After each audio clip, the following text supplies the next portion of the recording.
Hello students, today we will study the two new concepts. What are autosomal inheritance and the inheritance examples of autosomal inheritance and sex-linked inheritance. ये दो चीजें हमको पढ़ना है. But before starting the autosomal inheritance, आपको ये चीजें तो पता ही होंगी कि in our cell, ठीक है, जो हमारा सेल होता है, सेल के अंदर जो न्यूक्लियस होता है, ठीक है, सेल में जो न्यूक्लियस है, जो न्यूक्लियस में ही हमारा क्या होता है, जेनेटिक मटेरियल जो होता है वो प्रेजेंट होता है. ठीक है, तो ये जो जेनेटिक मटेरियल होता है ये क्रोमोसोम फॉर्म में होता है. And we have total how many, we have total 46 chromosomes in our cells. ठीक है, ये जो 46 क्रोमोसोम्स होते हैं, ठीक है, दिस 46 आर इन पेयर, यानी कि टोटल हमारे पास कितने होते हैं, 23 पेयर्स जो होते हैं वो क्रोमोसोम्स के प्रेजेंट होते हैं हमारे पास. जैसे कि ये एक सेल मान लीजिए आप, या न्यूक्लियस मान लेते हैं, इसमें टोटल हमारे पास कितने होते हैं, 46 chromosome. That means 23 pair of chromosome. ठीक है, तो out of this 23 pair of chromosomes, इनको हम दो कैटेगरी में पहले डिवाइड कर लेते हैं. ठीक है, 22 chromosomes रहते हैं. The 22 chromosomes are known as autosomes. इनको क्या कहा जाता है, ऑटोजोम्स कहा जाता है. ओके, एंड वन पेयर, एक जो पेयर होता है, one pair is known as sex chromosome. एक पेयर जो होता है वो, उसको क्या कहते हैं हम लोग, सेक्स क्रोमोसोम. ऑटोजोम्स यानी कि जो 22 pair from chromosome number 1 to chromosome number 22.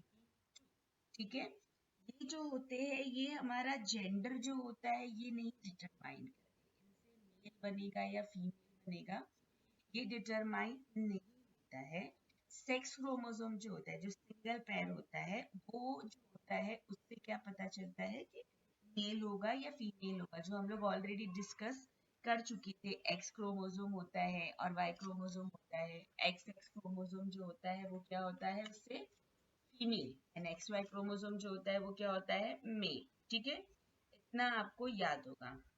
तो ऑटोजोम्स जो रहते हैं, ऑटोजोम्स बहुत सारे हमारे बॉडी के कैरेक्टर्स को कंट्रोल करते हैं, अदर देन दी सेक्स रिलेटेड थिंग, मतलब जो जेंडर रिलेटेड थिंग होती है उसको छोड़ करके ऑटोजोम्स जो बहुत सारे वेराइटी ऑफ ट्रेड्स को, बहुत सारे मेटाबॉलिज्म को हमारे क्या करते हैं, कंट्रोल करते हैं. तो वो ट्रेड्स, वो सारी चीजें जो ऑटोजोम्स क्या करते हैं, कंट्रोल करते हैं, ऑटोजोम्स की वजह से जिनका कंट्रोल रहता है, तो उसे हम लोग क्या कहते हैं, ऑटोसोमल इनहेरिटेंस.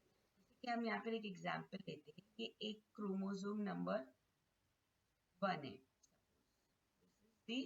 Chromosome number 1. तो यहाँ क्रोमोसोम नंबर 1 पे बहुत सारे क्या होंगे, छोटे छोटे से जीन्स होंगे, बहुत सारे ऐसे छोटे छोटे से क्या होंगे, जीन्स होंगे. ये जीन्स जो होंगे अलग अलग ट्रेट्स को कंट्रोल करेंगे, स्किन कलर, हेयर कलर. ऐसा एक एग्जांपल एक्चुअली स्किन कलर और हेयर कलर, बट ऐसे बहुत सारे जीन्स होंगे जो अलग अलग ट्रेट्स को क्या करेंगे, कंट्रोल करेंगे. तो ये सारे जीन्स जो है, ये सारे जीन्स हमारे कहाँ पर प्रेजेंट है, ऑटोजोम्स पर प्रेजेंट है. तो इसको हम लोग क्या बोलेंगे, ऑटोजोमल जीन्स बोलेंगे. और इनकी वजह से जो ट्रेट्स हम इनहेरिट करते हैं एक जनरेशन से सेकेंड जनरेशन में, जब इनकी वजह से जो ट्रेट्स हम ट्रांसफर करेंगे उसको हम लोग क्या बोलते हैं, ऑटोसोमल इनहेरिटेंस बोलते हैं. You can see the definition. Autosomal inheritance is a pattern of inheritance in which the transmission of traits depend on the genes in the autosome. Transmission किस पर डिपेंड करता है, ऑटोसोम पर जो जीन्स होते हैं उसके ऊपर डिपेंड करेगा. ठीक है, इनहेरिटेंस पैटर्न कहाँ पर होगा, जीन्स कहाँ पर होंगे, हमारे ऑटोसोम पर होंगे. और जिस तरह से मेंडल ने हमको कंसेप्ट बताया था ना, डोमिनेंट एंड रेसेसिव का, सेम वही कंसेप्ट है जो ये फॉलो करने वाले हैं. ठीक है, और ऑटोसोम्स जो होते हैं, डिसीज जो होती है मेल एंड फीमेल दोनों को क्या करती है, इफेक्ट करती है. और ऑटोसोम्स में दोनों एलील्स जो होते हैं वो इन्वॉल्व है. दोनों एलील्स, जैसे आपको पता है क्रोमोसोम नंबर 1 जो है वो पेयर में होएगा, एक पैटर्नल होगा, एक मैटरनल होगा, और सेम लोकस पर क्या होगा, सेम जीन होगा। तो ये दोनों जीन्स क्या करेंगे, इनहेरिटेंस में हमको क्या करते हैं, हेल्प करते हैं। ठीक है, मेल टू मेल ट्रांसमिशन में ऑब्जर्व होता है किस तरीके से, जब हम आगे इनहेरिटेंस पढ़ेंगे तो वो आपको और क्लियरली उस चीज को समझ में आएगा। एग्जाम्पल हमको इसके लिए पढ़ना है विडोज पीक, और दूसरा एक फिनाइल कीटोनुरिया का एग्जाम्पल जो हमको पढ़ना है चिकर्स थंब। जो ये है ये आपको not included in your syllabus, but for the extra knowledge आपको इसको सर्च करना है और थोड़ा सा इसके बारे में पढ़ना है। बाकी फिनाइल कीटोनुरिया एंड विडोज जो है वो आज हम पढ़ेंगे। ऑटोसोमल इनहेरिटेंस क्या है, ये आपको समझ में आ गया। Pattern of inheritance in which the transmission of traits depend on the genes present on the autosome। Autosome पे जो जीन्स होते हैं उनकी वजह से जो इनहेरिटेंस होता है वो हम लोग क्या कहते हैं, ऑटोसोमल इनहेरिटेंस कहते हैं। The first example of the inheritance by the autosomes is the widow's peak। ठीक है, ये widow's peak जो है आप देख सकते हो यहाँ पर a prominent V-shaped hairline on forehead is described as the widow's peak। ये आप देख सकते हो, ये जो V शेप का यहाँ पर आपको हेयरलाइन दिख रहा है, इसी को हम लोग विडोज पीक बोलते हैं। जहां पर ये नहीं है उसको हम लोग विडोज पीक नहीं बोलते। विडोज पीक क्या है ये आपको समझ में आ गया। ठीक है, ये ऑटोजोमल इनहेरिटेंस है। ऑटोजोम्स पर जो जीन्स होते हैं उससे ये कंट्रोल होता है ऑन दी ऑटोजोम्स। ठीक है, देयर आर डोमिनेंट जीन, ठीक है, एंड रेसेसिव, दो टाइप के जीन्स होते हैं। डोमिनेंट जीन जो होता है वो क्या करता है, विडोज पीक कॉज करता है, विडोज पीक उसकी वजह से होता है। ठीक है, और रेसेसिव जीन जो होता है उसकी वजह से विडोज पीक नहीं होता है। सो ऑटोसोम्स के लिए आपको पता है हर एक अलील हमारे पास कैसे होंगे, दो, एक जो होगा वो पैटर्नल होगा और दूसरा जो होगा वो हमारे पास में कैसा होगा, मैटरनल होगा। ठीक है, विडोज पीक किस कंडीशन में हमको मिलता है, होमोजाइगस डोमिनेंट कंडीशन में, and widow's peak we can see in the heterozygous condition also। जैसे कि यहाँ पर आप एग्जाम्पल देख सकते हो, यहाँ पर widow's peak का जो जीन है, ठीक है, उसको W से रिप्रेजेंट किया जा रहा है। W, कैपिटल W का मतलब क्या है, डोमिनेंट widow's peak एलील। ठीक है, एंड स्मॉल w जो है वो किसको शो कर रहा है, रेसेसिव स्ट्रेट हेयरलाइन एलील, यानी कि ये विडोज पीक जो है उसको शो नहीं करेगा। ये जो कंडीशन है ये विडोज पीक नहीं है, इसके पास में दोनों जीन्स जो है वो कैसे है, रेसेसिव है। तो जब दोनों जीन्स रेसेसिव होंगे तो यहाँ पर आप देख सकते हो कि विडोज पीक नहीं होगा, स्ट्रेट हेयरलाइन होगा। ठीक है, एंड जब दोनों भी जीन्स होमोजाइगस कंडीशन में है, यानी कि कैपिटल डब्ल्यू दोनों ही डोमिनेंट जीन है, तो इस टाइम पर हमको विडोज पीक ट्रेट जो है वो देखने के लिए मिलता है। और या फिर एक जीन डोमिनेंट और एक जीन रेसेसिव होगा अगर, ठीक है, तो डोमिनेंट जीन जो होता है आपको पता है मेंडेलियन जेनेटिक्स जो है वो आप पढ़ चुके हो, तो मेंडेलियन जेनेटिक्स से आपको ये बात पता है कि when dominant gene is present, so it will not allow the recessive gene to express itself। तो सेम उसी तरीके से विडोज पीक में भी कैसा होता है, एक भी डोमिनेंट जीन प्रेजेंट है तो वो विडोज पीक शो करेगा। दोनों भी अगर रेसेसिव जीन है then only in that condition we will get straight hairline trait। ठीक है, और विडोज पीक जो है अगर इसके बारे में जो टर्म है वो किस तरीके से आया, ये 18th सेंचुरी में इंग्लैंड से मतलब ये टर्म है। वहां पर ट्रेडिशन था कि जब हस्बैंड की डेथ हो जाती थी तो उसकी जो वाइफ होती थी उसको एक ब्लैक ट्रायंगुलर हैट या हुड पहनना पड़ता था। जो पॉइंट उसका जो होता था वो हैट का, वो मिडल जो होता है फोरहेड के वहां पर आता था। वो एक सिंबल होता था एक तरह से, ये विमेन जो है, वुमेन ये विडो है, तो उस तरह से इसका नाम जो है विडो स्पीक जो है दिया गया है। The next example of autosomal inheritance is phenylketonuria। Phenylketonuria is a genetic disease, आप बोल सकते हो ये एक disease है। ठीक है, it is an autosomal recessive disorder, ठीक है, that occurs due to the accumulation of the phenyl aniline in the brain resulting in the mental retardation, और बहुत सारे इससे प्रॉब्लम्स होते हैं। तो बेसिकली देखो, दो जीन्स होते हैं ऑटोजोम्स के ऊपर, आपको पता है फिनाइल एनिलीन क्या होता है यहाँ पर। अगर दोनों जीन्स रेसेसिव होते हैं तो ये जेनेटिक कंडीशन में क्या होता है, हमारी जो बॉडी होती है, हमारी बॉडी में अमीनो एसिड्स होते हैं, ये आपको पता होगा। तो there is one such amino acid known as phenylalanine. ठीक है, ये फिनाइल एनिलीन जो होती है वो हमको फ्रूट से मिलती है, और जो मसल्स होते हैं हमारे, वहां से भी ये बनती है। ठीक है, तो ये जो फिनाइल मतलब मसल्स में जो है दूसरे अमीनो एसिड्स भी मिल जाते हैं, बट फिनाइल एनिलीन जो होता है ये हमको फूड से मिलती है। तो इन द नॉर्मल कंडीशन में कैसा होता है कि ये जो फिनाइल एनिलीन होती है वो एक एंजाइम होता है। उस एंजाइम का नाम है फिनाइल एलेनिन हाइड्रोक्सिलेज। ये फिनाइल एलेनिन हाइड्रोक्सिलेज एंजाइम क्या करता है, इस पर रिएक्ट करता है और इसको ब्रेक डाउन करके इसको टायरोसिन जो है वो अमीनो एसिड में क्या कर देता है, कन्वर्ट कर देता है। ठीक है, तो ये फिनाइल एलेनिन जो है आर्टिफिशियल स्वीटनर्स वगैरह में काफी मिलते हैं, और ये आपकी बॉडी जो होती है उसको इस फिनाइल एनिलीन की जरूरत होती है for the formation of the neurotransmitter such as epinephrine, non epinephrine, dopamine. ठीक है, तो यहाँ पर आपको पता है कि जो जीन्स होते हैं वो जीन्स जो फिनाइल एलानिन हाइड्रोक्सिलेज एंजाइम बनाते हैं, वो जो रहता है उसमें डिफेक्ट होने की वजह से कैसा होता है कि ये एंजाइम जो है ये नहीं बनता है, और एंजाइम ना बनने की वजह से कैसा होता है, your body can't break down the phenylalanine and this causes a buildup of phenylalanine in the body. तो यहाँ पर in the phenylketonuria what will happen, यहाँ पर phenylalanine hydroxylase जो एंजाइम होता है वो प्रेजेंट ही नहीं होता है, तो जिसकी वजह से क्या होता है, फिनाइल एलेनिन जो है वो टायरोसिन में क्या हो रहा है, कन्वर्ट ही नहीं हो रहा है। और वो जब कन्वर्ट नहीं होता है तो वो बॉडी के अंदर क्या होता है, जमा होने लगता है, एक्यूमुलेट होने लगता है, जिससे हमको हेल्थ प्रॉब्लम जो है वो स्टार्ट होते हैं।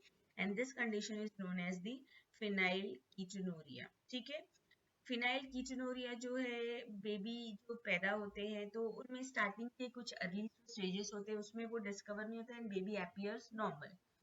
लेकिन बाद में प्रॉब्लम जो होती है स्टार्ट हो जाती है। अर्ली डायग्नोसिस एंड ट्रीटमेंट अगर हो जाता है तो सिम्टम्स जो होते हैं वो काफी हद तक उसके कंट्रोल कर सकते हैं। ब्रेन डैमेज को भी कैसा है, कंट्रोल किया जा सकता है। ठीक है, बहुत सीवियर फॉर्म जो होता है इस डिसीज का उसको क्लासिक फिनाइल कीटोनूरिया बोलते हैं। ठीक है, जो क्लासिक पीकेयू यानी फिनाइल कीटोनूरिया के जो बच्चे होते हैं वो फर्स्ट फ्यू मंथ्स जो रहते हैं वो नॉर्मल होते हैं, और अगर इस टाइम पर उनको ट्रीट नहीं किया जाता है, नहीं पता चलता है, डायग्नोस नहीं करते, ट्रीट नहीं करते, तो फिर उनमें सिम्टम्स आने लगते हैं। सिम्टम्स में क्या होता है, सीजर जैसे कि मिर्गी जैसे आने लगता है, और अचानक से बॉडी ट्रैम्बल होना, शेक होने लगती है, ग्रोथ कम हो जाती है, हाइपर एक्टिविटी आपको दिखेगी, एक्जिमा होगा स्किन के ऊपर, और वो जब ब्रीथ करते हैं तो एक अजीब सी ऑर्डर, मस्टी टाइप की ऑर्डर होगी स्किन में, यूरिन के अंदर।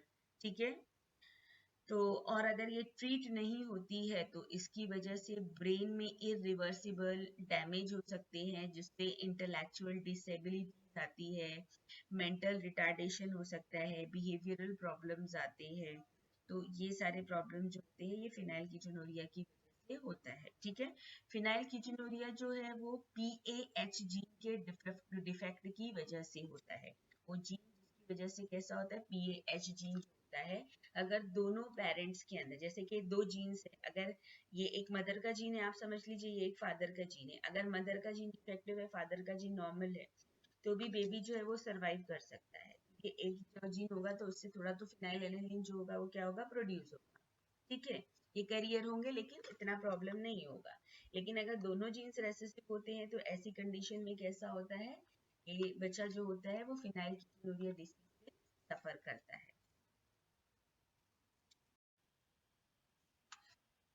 Sex link inheritance. Sex link inheritance क्या होता है ये आपको क्लियरली अब समझ में आ जाएगा, बिकॉज ऑटोसोमल इनहेरिटेंस समझाने के टाइम पर ऑलरेडी एक्सप्लेन कर दिया है मैंने कि जो जीन्स सेक्स क्रोमोसोम पर लोकेट करेंगे, ठीक है, वो क्या करेंगे, सेक्स लिंक इनहेरिटेंस होगा इन पे। अगर आपको सेक्स क्रोमोसोम का डायग्राम याद होगा जो हमारे हमारे प्रीवियस लेक्चर में हमने किया है, तो दो जीन्स होते हैं, सेक्स क्रोमोसोम दो टाइप के होते हैं, एक होता है एक्स क्रोमोसोम और दूसरा जो होता है वो कैसा होता है, वाई क्रोमोसोम होता है। ठीक है, तो इसमें कुछ पार्ट जो होते हैं वो होते हैं होमोलोगस पार्ट, जिनके अंदर क्रॉसिंग ओवर वगैरह होती है, और ये जो दो पार्ट होते हैं ये कैसे होते हैं, नॉन होमोलोगस पार्ट होते हैं। तो जो जीन्स नॉन होमोलोगस रीजन पे होते हैं सेक्स क्रोमोसोम के, उनको सेक्स लिंक जीन कहा जाता है, और ये सेक्स लिंक ट्रेट्स जो होते हैं इसको ट्रांसमिट करते हैं। तो सेक्स लिंक इनहेरिटेंस दो टाइप के होंगे, क्योंकि आपको पता है दो टाइप के जीन होते हैं, X gene and Y link gene.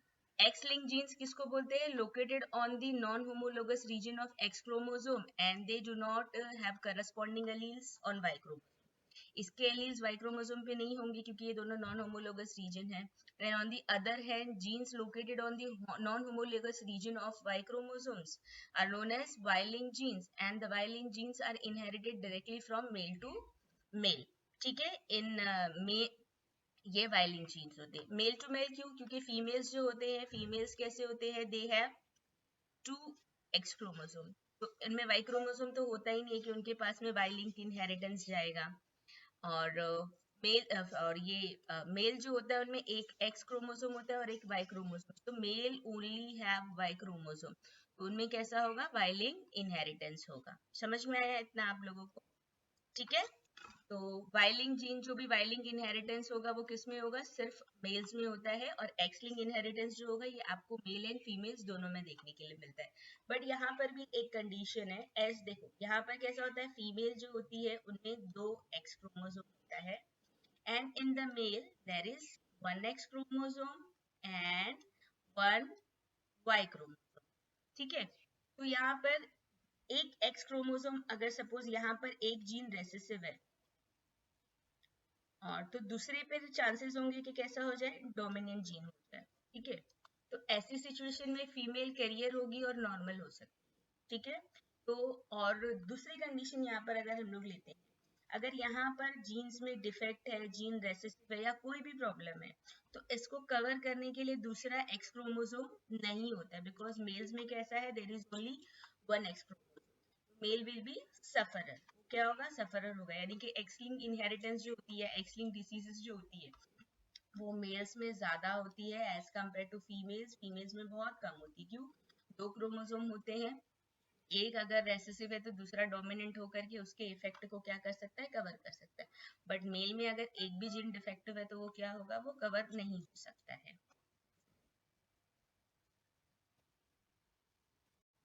The example of X-linked inheritance is color blindness. ठीक है, कलर ब्लाइंडनेस जो है it is a x link recessive condition, या आप कह सकती हो यहाँ पर कि ये एक्स लिंक रेसेसिव डिसऑर्डर होता है। एक्स लिंक रेसेसिव डिसऑर्डर मतलब यहाँ पर ये जो कंडीशन होती है कलर ब्लाइंडनेस, इसमें एक्चुअली क्या होता है, what is happening in colour blindness, both male and female ये जो रहते हैं अगर कलर ब्लाइंडनेस से सफर करते हैं, तो उनको ग्रीन एंड जो रेड कलर होता है वो नजर नहीं आता है, दोनों कलर उनको ग्रे नजर आता है। क्यों, क्योंकि एक्स जो एक जीन होता है जिसकी वजह से एक्स क्रोमोसोम ये रेड और ग्रीन कलर जो होता है वो दिखता है, उसमें डिफेक्ट होता है। अगर दोनों जीन डिफेक्टिव होंगे तो the person will be, female will be the colour blind, और अगर एक जीन नॉर्मल होगा तो वो करियर होगी। जैसे कि यहाँ पर आप देख सकते हो ये एक्स क्रोमोसोम है, वाई क्रोमोसोम है, दिस इज मेल, ये एक्स है, ये एक्स ही है, यानी कि अगर ये कंडीशन होती है एक्स एक्स यानी कि दोनों जीन्स कैसे हैं, नॉर्मल है, then the female will be normal. ठीक है, इफ अगर कंडीशन ऐसी हो कि एक जीन जो है वो कैसा है, नॉर्मल है, और एक जो है इस पे रेसेसिव जीन है कलर ब्लाइंडनेस के लिए, तो the female will B career, उससे कुछ प्रॉब्लम नहीं होगा उससे, बट वो जो है वो ट्रांसमिट कर सकती है, नेक्स्ट जनरेशन में जो है वो डिसीज को ट्रांसमिट करेगी। ठीक है, और वाई क्रोमोसोम जो है एक्स वाई यहाँ पर देख सकते हो आप, ये मेल है, ये नॉर्मल है, और अगर मेल के अंदर एक भी जीन मतलब एक एक्स क्रोमोसोम पर ये जीन लोकेट करता है, एक्स लिंक, तो हियर इन दिस कंडीशन आप देख सकते हो कि अगर एक मतलब एक्स क्रोमोसोम के ऊपर रेसेसिव जीन है तो वो कलर ब्लाइंड होगा, बिकॉज पहले ही मैं बता चुकी हूँ ये चीज कि मेल के पास सिर्फ एक एक्स क्रोमोसोम होता है, दूसरा वाई होता है, और ये जो है ये नॉन होमोलोगस रीजन पर ये क्रोमोसोम, ये जो एलील होता है वो कवर नहीं कर सकता, तो the male will be colour blind. Female किस कंडीशन में कलर ब्लाइंड होगी? अगर दोनों जीन्स रेसेसिव होंगे, जो कि बहुत ही ज्यादा कैसी है, रेयर कंडीशन है। The homozygous recessive female, okay, homozygous recessive यानी कि दोनों भी जीन्स अगर कैसे होंगे, अगर मतलब रेसेसिव हुए, तो ही फीमेल कैसी होगी, वो कलर ब्लाइंड होगी। एंड मेल जो है, मेल के अंदर एक ही एक्स क्रोमोसोम होता है, तो अगर एक एक्स क्रोमोसोम भी डिफेक्टिव है तो वो इधर the male will be normal और अ कलर ब्लाइंड। समझ में आया? ठीक है स्टूडेंट्स, तो यहाँ पर आपको एक एग्जाम्पल दिया हुआ है, ठीक है, marriage between a colour blind mail with a normal female, ठीक है, तो उनकी जो ऑफस्प्रिंग होंगी, जो फर्स्ट वन जनरेशन होगी, उसमें क्या होगा? देखो, मेल कैसा है, कलर ब्लाइंड। कलर ब्लाइंड मतलब एक्स जीन जो होगा उसके ऊपर जो है जीन जो होगा वो रेसेसिव होगा कलर ब्लाइंडनेस के लिए, जिस पर ये सफरर होगा। और वाई क्रोमोसोम, वाई क्रोमोसोम को कुछ लेना देना है ही नहीं यहाँ पर, तो उस वाई क्रोमोसोम पर कोई जीन नहीं होता है कलर ब्लाइंडनेस। फीमेल कैसी है, वो नॉर्मल है, तो फीमेल दोनों क्या करेगी, नॉर्मल जीन जो होगा, एलील जो होगा वो प्रोड्यूस। अगर ये दोनों जीन कंबाइंड होते हैं तो जो फीमेल होगी वो नॉर्मल होगी बट करियर होगी, क्योंकि फादर्स की तरफ से जो एक्स क्रोमोसोम आ रहा है वो दोनों डॉटर को मिलना ही है एक, तो दोनों फीमेल्स होंगी वो कैसी होंगी, डॉटर्स होंगी, वो करियर होंगी। और मेल जो होगा, ठीक है, वाई क्रोमोसोम उसको फादर से मिलता है, फादर से उसको एक्स क्रोमोसोम तो मिल रहा नहीं है, एक्स क्रोमोसोम उसको कहाँ से मिलता है, मदर से मिलता है। एंड वाई क्रोमोसोम में कोई डिफेक्ट नहीं, तो मेल कैसे होंगे, नॉर्मल होगी, और फीमेल जो होगी वो हमेशा कैसी होगी, करियर होगी। ऐसे ही और एग्जाम्पल्स आपको लेने हैं और सॉल्व करने हैं, और मुझे इसको व्हाट्सएप पे सेंड करना है। The last example for today is hemophilia. Hemophilia is also X-linked disorder. ठीक है, I will not explain you the chart. This is a homework for you. मैं सिर्फ आपको वो जो कंडीशन होती है हीमोफीलिया क्या होती है वो बता दूंगी, और बाकी आपको खुद से करना है। Haemophilia is also known as a bleeders disease. इसको ब्लीडर्स डिसीज भी बोलते हैं बिकॉज ये एक ऐसी कंडीशन होती है जिसमें अगर एक मर्तबा ब्लीडिंग स्टार्ट हो जाती है तो वो स्टॉप नहीं होती है, और ये एक फेटल डिसीज भी हो जाती है, एक्सीडेंट वगैरह अगर होता है and the person if he suffering from a bleeders disease, तो वो इतनी ज्यादा ब्लीडिंग हो जाती है कि डेथ भी हो सकती है। तो व्हाई दिस कंडीशन हैपेंस, कैसा होता है कि ये आपको पता है हमारी बॉडी के अंदर जब भी कोई कट हो जाता है तो 12 क्लॉटिंग फैक्टर्स होते हैं। वो क्लॉटिंग फैक्टर्स क्या करते हैं, एक मैश के जैसा नेटवर्क फॉर्म करते हैं, और वो जो नेटवर्क होता है वो साथ में आता है और ब्लड को क्लॉट करता है। And these factors are present on the X chromosome. तो ये फैक्टर्स अगर कम अमाउंट में या फिर नहीं प्रोड्यूस होते हैं तो इससे क्या होता है, हीमोफीलिया होता है। और हीमोफीलिया जो डिसीज होती है उसमें कोई एक फैक्टर भी अगर एब्सेंट होता है, जरूरी नहीं कि ये 12 या 3 फैक्टर्स जो है 8 9 10, ये हीमोफीलिया इसी वजह से होता है, ये तीनों फैक्टर एब्सेंट हो ऐसा नहीं है, एक फैक्टर भी अगर लैक करता है यहाँ पर तो उससे डिसीज होती है। नॉर्मल जो जीन होता है उसको हम लोग एक्स कैपिटल एच से रिप्रेजेंट करते हैं, और जो हीमोफिलिक जीन होगा उसको हम लोग स्मॉल एच से रिप्रेजेंट करते हैं, यानी कि ये रेसेसिव होगा। समझ में आ रहा है यहाँ तक आप लोगों को स्टूडेंट्स? तो यहाँ पर जो नॉर्मल मेल होगा उसमें कैसा होगा, या तो नॉर्मल होगा या फिर सफरर होगा। और सेम कलर ब्लाइंडनेस की जैसे यहाँ पर फीमेल के पास दो एक्स क्रोमोसोम होते हैं, या तो दोनों नॉर्मल हो सकते हैं, या फिर अगर हीमोफीलिक फीमेल नहीं होती है जल्दी, ये डिसीज भी जो होती है, ये डिसऑर्डर भी जो होता है वो मोस्टली मेल को इफेक्ट करता है। रीजन यही होता है कि मेल जो है उनके पास सिर्फ एक ही एक्स क्रोमोसोम होता है, तो कोई बचाने वाला नहीं होता है। जबकि फीमेल में अगर एक रेसेसिव है, अगर दूसरा डोमिनेंट जीन होता है तो वो कैसा होता है कि वो करियर हो जाती है, उनको वो डिसीज नहीं होती है।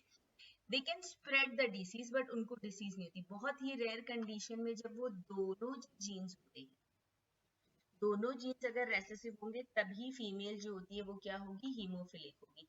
यहाँ पर एक एग्जांपल दिया हुआ है कि मेल हीमोफिलिक है और फीमेल नॉर्मल है, तो ये उनके डॉटर्स और सन जो है कैसे 50% करियर होंगे, 50% नॉर्मल होंगे, सेम जैसा कलर ब्लाइंडनेस में था वैसा। तो I will not explain you this chart, if you have doubt you can ask me, तो उसके बाद में मैं आपको एक्सप्लेन कर दूंगी। बट व्हाट आई वांट कि आप ऐसे अलग अलग कंडीशंस लो और उसको ट्राई करो, और इसके सम सॉल्व करने की, ये एग्जाम्पल्स को सॉल्व करने की कोशिश करो and send it to me.